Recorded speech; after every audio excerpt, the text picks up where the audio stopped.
Halo semuanya, jadi pada kesempatan kali ini kita akan membahas tentang sistem pemilu legislatif di Indonesia, serta peran dan fungsi berbagai lembaga perwakilannya. Pemilu bukan sekedar proses memilih wakil rakyat, tetapi juga cerminan demokrasi yang menentukan arah kebijakan negara tersebut. Lalu bagaimana mekanisme pemilu ini berlangsung? Dan apa saja peran lembaga perwakilan rakyat dalam menjalankan fungsi dan tugasnya? Mari kita bahas lebih dalam. Selamat menyaksikan.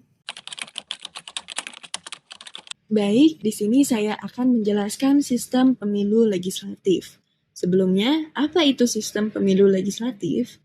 Jadi, sistem pemilu legislatif adalah mekanisme yang digunakan untuk memilih anggota lembaga legislatif, seperti parlemen atau Dewan Perwakilan Rakyat dalam suatu negara. Sistem ini menentukan bagaimana suara rakyat dikonversi menjadi kursi di parlemen serta mencakup aturan mengenai pencalonan, pemungutan suara, penghitungan suara, dan pembagian kursi. Lalu, apa saja jenis sistem pemilu legislatif? Yang pertama, ada sistem organis dan mekanis. Sistem organis berfokus pada keterwakilan berdasarkan kelompok sosial atau komunitas tertentu, seperti memberikan kursi parlemen pada organisasi profesi tertentu. Sedangkan sistem mekanis artinya berfokus pada aturan teknis pemilu, seperti penghitungan suara, pembagian kursi, dan mekanisme pemungutan suara. Yang kedua, sistem distrik. Sistem ini dilakukan dengan membagi wilayah pemilihan dibagi menjadi beberapa distrik, di mana setiap distrik memilih satu atau lebih wakil rakyat. Contohnya, pemilu ini biasa dilaksanakan di Amerika Serikat. Yang ketiga, sistem mayoritas pluralitas. Sistem ini dilakukan dengan memenangkan pemilu dengan perolehan suara terbanyak, tanpa harus mencapai lebih 50%. Contohnya, sistem ini biasa dilaksanakan di Inggris dan Perancis. Yang keempat, sistem representasi proporsional. Sistem ini berfokus pada pembagian kursi dibagikan secara proporsional sesuai dengan jumlah suara yang diperoleh partai. Bisa berbentuk sistem daftar atau party list, atau single transferable vote atau STV, contohnya pemilu di Belanda dan Swedia.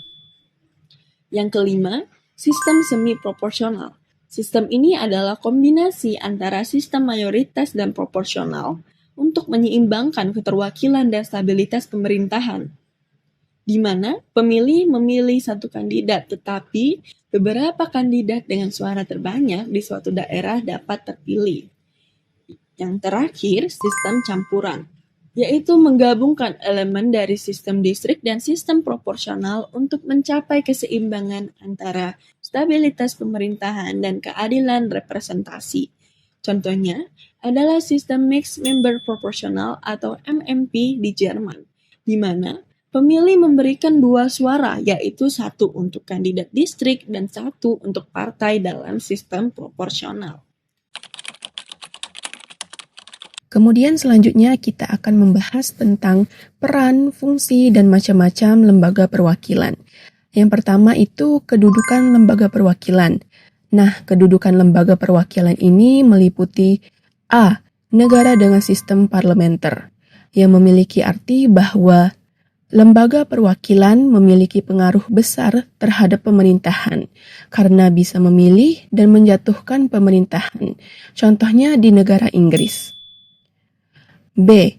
Negara dengan sistem presidental, yang memiliki arti bahwa lembaga perwakilan bersifat independen dari eksekutif dan berfungsi sebagai pengawas pemerintah. Contohnya Indonesia dan Amerika Serikat. Kemudian yang kedua kita akan membahas tentang hak dan kewajiban lembaga perwakilan. Hak lembaga perwakilan yang meliputi 1. Hak legislasi. Hak legislasi ini membuat dan mengesahkan undang-undang. Yang kedua, hak anggaran. Hak anggaran ini mengatur dan menyetujui anggaran negara. Yang ketiga, hak pengawasan. Hak pengawasan ini mengontrol jalannya pemerintahan agar sesuai dengan hukum dan kepentingan rakyat. Yang keempat, hak interpelasi. Hak interpelasi ini meminta keterangan kepada pemerintah mengenai kebijakan tertentu. Yang kelima, hak angket. Hak angket ini melakukan penyelidikan terhadap kebijakan yang dianggap penting atau bermasalah. Yang keenam, hak imunitas. Hak imunitas ini perlindungan bagi anggota parlemen dalam menyampaikan pendapat selama sidang. Kemudian ada pun kewajiban lembaga perwakilan. Yang pertama, mengawal kepentingan rakyat. Yang kedua, membentuk kebijakan yang berpihak kepada kesejahteraan masyarakat. Yang ketiga, menjaga keutuhan konstitusi dan demokrasi. Dan yang keempat, mengawasi jalannya pemerintahan agar transparan dan akuntabel. 3. Alat-alat kelengkapan lembaga perwakilan meliputi 1. Pimpinan parlemen, ketua dan wakil ketua yang memimpin sidang serta mengkoordinasikan kegiatan parlemen. 2. Komisi, kelompok kerja yang menangani bidang tertentu seperti pendidikan, ekonomi, dan hukum. 3. Badan legislasi, merancang dan mengkaji rancangan undang-undang. 5. Badan kehormatan, mengawasi etika dan disiplin anggota parlemen. Yang terakhir, fraksi, kelompok yang dibentuk berdasarkan partai politik untuk mengkoordinasikan sikap politik anggotanya. 4. Macam-macam lembaga perwakilan terbagi menjadi 2. 1. Unikameral, hanya memiliki satu kamar atau majelis dalam sistem legislatif. Contohnya negara Swedia, Finlandia, dan Yunani.